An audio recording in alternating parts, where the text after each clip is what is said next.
Hello, I am the Story Girl, and welcome to the story of The Fly.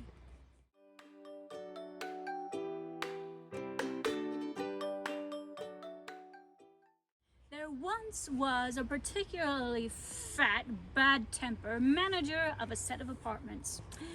And he was particularly fat and particularly bad-tempered today because one of his tenants was 3 months past due on their rent, and he intended to get the money out of them, but it meant that he would have to drag his fat, bad-tempered self up all the steps, which made him even more fat and even more bad-tempered.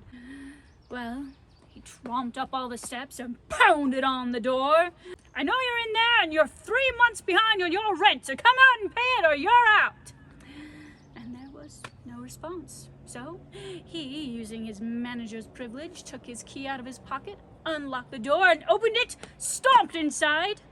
And the only person in there was a young boy, perhaps 8 or 9 years old, sitting on the ground playing with a pair of cardboard boxes, stacking them on top of each other, and then unstacking them, and then stacking them, and then unstacking them, and then stacking them, and then unstacking them, and then stacking them, and then unstacking them.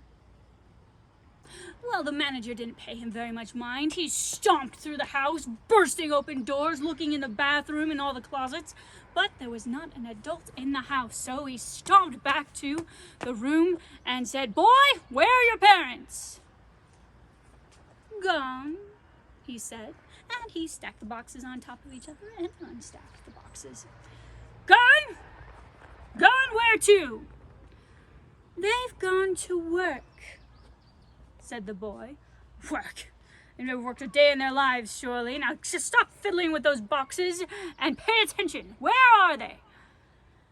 "Well, Daddy has gone to kill the living to plant the dead.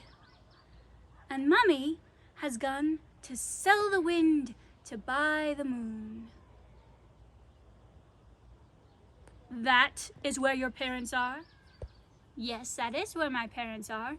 And he opened one of the boxes and took out a pair of socks and proceeded to unfold the socks and then fold them back up, and then unfold them and then fold them back up, and then unfold them and fold them back up. "Put down the socks," said the manager. "You are telling me that your father kills people and your mother sells the wind and buys the moon?" "Yes." And the little boy rolled up the socks. And the little boy rolled up the socks and unrolled the socks and rolled them back up. "Surely not. Surely not. Tell me what you mean. You mean something." "No," said the boy. And he spotted a fly that was flying around the apartment, and he proceeded to follow the fly around with his eyes until the fly landed on the door frame. The manager looked at the boy and looked at the fly and said, "See here, son, you tell me what you mean, and I will forgive the rent. They don't have to pay it. In fact, they'll be able to stay in this apartment for another 3 months. Just tell me, what do you mean by killing the living to plant the dead? What do you mean selling the wind to buy the moon?" "Nothing," said the boy, and he continued to stare at the fly that was on the doorframe. "I'll tell you what," said the manager. "This fly will be our witness. He will be able to tell anybody that I'm a man of my word. Tell me what it means." And the boy looked at the fly and looked at the manager and said, "All right. My dad goes every day to work in a lumber yard where he cuts down trees so that they can be cut into planks that can be built into fences. He kills the living to plant the dead. And my mother spends all night making the most beautiful fans that when you flutter them cause the wind to blow across the room. She sells them so that we can pay the electric bill. She sells the wind to buy the moon." "Gullible boy," said the manager, and he stomped away. The very next day, the manager stomped back up to the apartment, pounded on the door, which was answered by the parents, and said, "You must pay the rent or you're out." "Don't worry, Daddy," said the little boy. "This man said that you don't have to pay the rent today or for 3 more months." "He's lying. That boy is lying. I'm going to drag you into the magistrate. He'll determine whether or not you can be thrown out of this apartment." And so they stood before the magistrate of the town. And the landlord stomped around and bellowed in his fat, bad-tempered way. And the little boy continued to insist that the manager had forgiven the rent. "Well," said the magistrate, "was there a witness? Was there anybody who heard him tell you that he would forgive the rent?" "Yes," said the boy. "There was a fly in the apartment."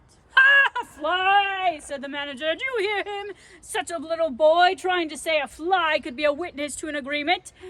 "There was a fly," said the boy, "and it was on this gentleman's nose."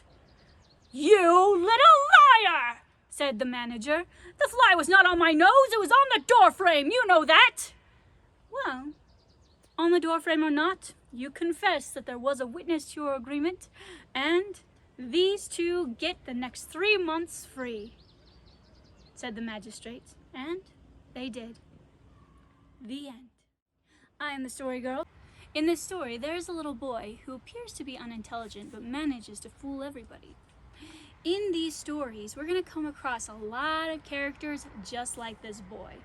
Lazy Jack, Clever Griddle, the three sillies, all of them silly and a little bit foolish, but in the end, they're wiser than even the magistrate of the land. Just in case you're wondering, a magistrate, kind of like a judge, could have been somebody who's in charge in their town.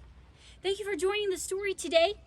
If you would like to hear more stories, please subscribe so that you can get the stories every single week. Thanks for joining. Bye.